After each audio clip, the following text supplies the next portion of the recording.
and I decided I'd try to get an exit seat. So I went to the woman and told her what time I was leaving. She said there's no flight that time. Then she said, oh yes, and she gave me a ticket in the exit row.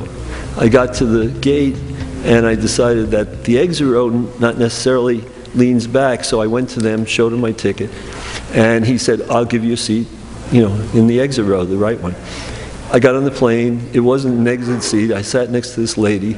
They closed the doors, and they announced that we'll be in Raleigh in about 2 hours.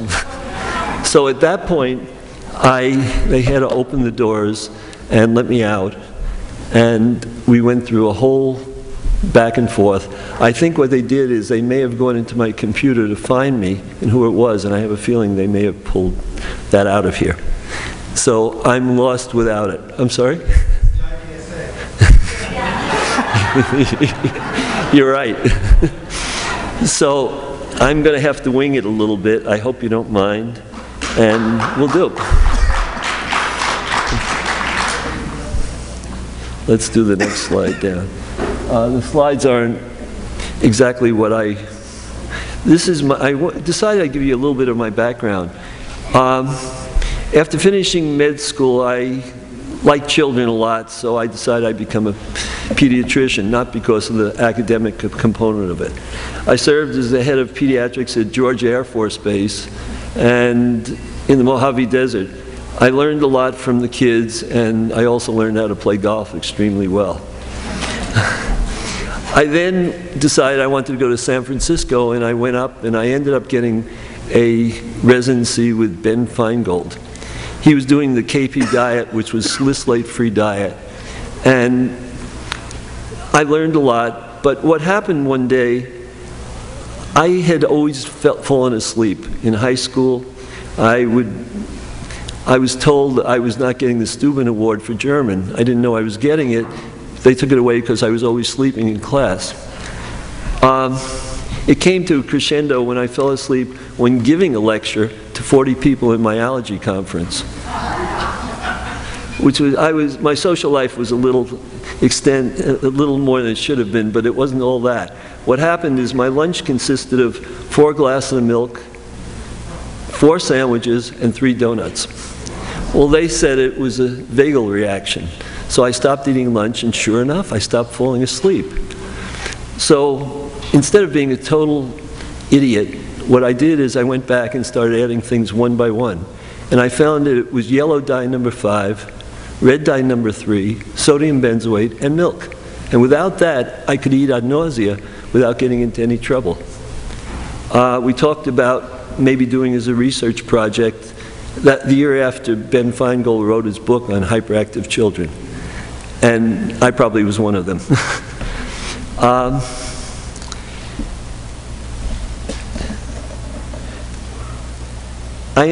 was very lucky. I literally sat next to Billy Crook at the first trust lecture, starting with candida. That was in 1981. And somewhere or other, I ended up speaking at giving a case presentation at one of the candida conferences at the beginning. And I learned a lot.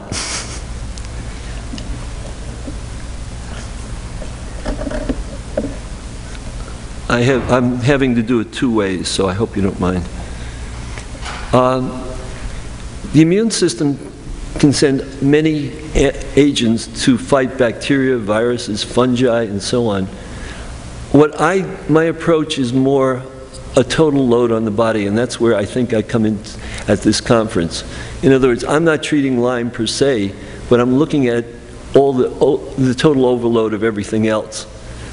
The body is not, we're treating Lyme, but we're treating Lyme plus being overloaded in a system where you're just ready to go over the top, possibly. And what happens is, one more thing overloads it, and that's it. The lysates can affect the immune system in positive ways. You can get cytokines, you can get interleukins, tumor necrosis factor, superoxide, peroxidase, and anything else you can think of, because this could be, it's a war basically, and what we're doing is we're fighting to keep a balance in our body. And when we get bitten by a tick, that balance just goes off a little more. How many of us are really perfect? How many of us are really in total balance? I suspect that the people in total balance may not be as susceptible to Lyme as the other people who aren't. The lysates are small proteins released from the cell walls of certain bacteria, and they may be critical for proper functioning of the immune system. They almost act like vitamins or anything else that will support the immune system.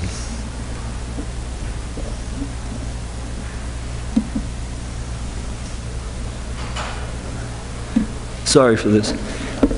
Major inflammatory mediators. I changed the slide a little bit from the original slide that I presented that maybe you're seeing.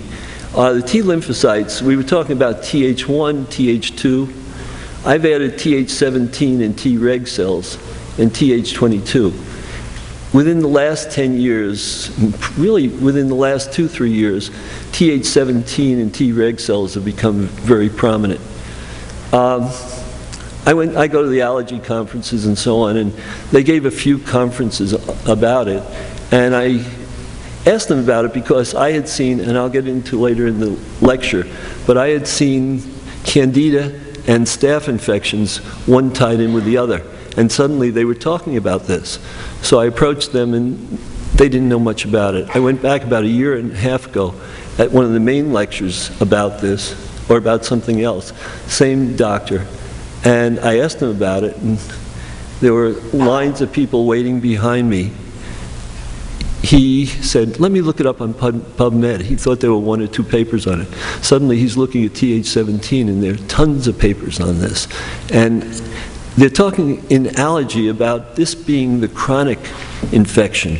In other words, Th1, Th2 is part of the reaction. If you have Th1, it's cell immunity. Th2 is your immunoglobulins and so on. Th2 is autism. Th2 is the autoimmune diseases. T17 affects these tremendously. We're talking about interleukins. These are produced by the T cells. They're very interactive with the T cells. And here I added IL-17, IL-23, IL-9, and IL-22. The other, we're talking about nuclear factor, kappa B, tumor necrosis factor, all the COX and LOX, and they're all tied in with the omegas, and we may touch that a little bit. Bradykinin's the last component. I was going to get into a lot of detail with this, with all my notes, but my head can't handle it all. If you notice on the right side, I think I can do it with this. Oops, I missed one. Here it is. If you notice here, they are talking about IL-17. The old papers don't have that. 2-3 years ago, no one was talking about this very much.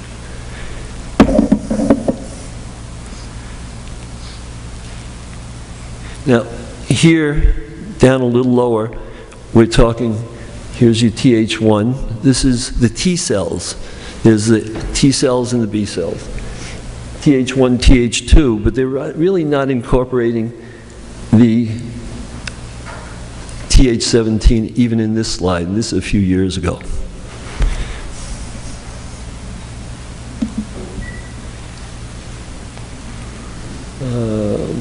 This one. I'm not very good with 2 slides. There. Okay. This one I find one of the most interesting slides I've seen. If you notice, there's Treg cells on the left. There's T17 here with Th1 in the middle. At the top, at the bottom is autoimmunity. At the top is cancer. I think there's probably a lot of tie-in between the two. I think Lyme adds to this, and I think Lyme is interactive. I'll show you that Lyme we're talking about IL-22, but a lot of the immune system just one part of it reflects the rest of it.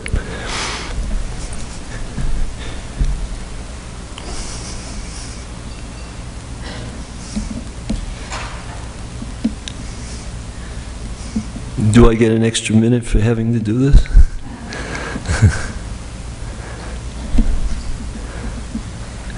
Okay.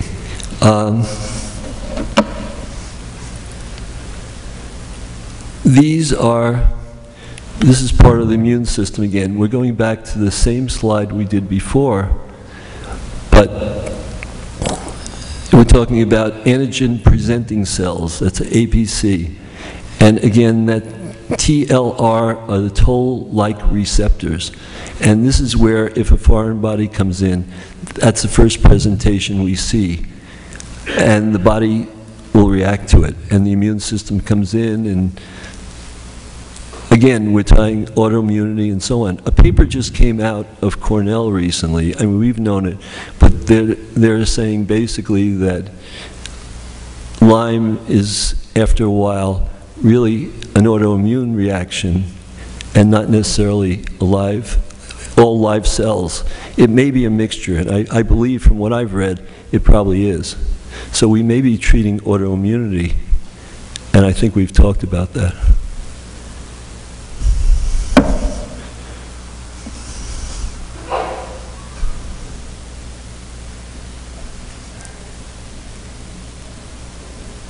Where do I push to get to the next one?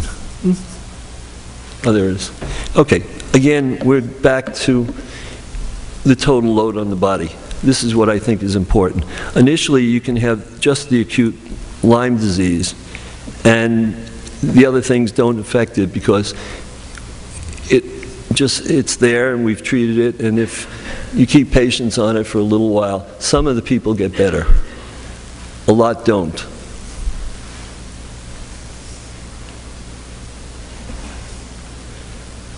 How is this all related? How do we maintain our homeostasis in the face of the gut and systemic infections, food poisoning, antibiotics, et cetera, et cetera, et cetera? The question is, how does the imbalance increase the vulnerability to develop Lyme disease and allow it to become chronic? I'm basically asking questions. I don't know the answers. I wish I did. Does the imbalance allow opportunistic organisms such as candida and parasites to grow and make us more vulnerable? Does this portend to increased susceptibility of the intestinal tract? Does exposure to artificial additives, which are part of a total increased chemical exposure, create a multiple chemical sensitivity and cause damage? Does the curiosity we use more likely to have an inability to reject the Lyme and modify it so as not to develop a chronic disease? Not all these questions can be answered entirely, but to begin understanding the how and why of chronic Lyme, we must first start with asking questions, and that's what this group does. And I've been very impressed with the few days I've been here.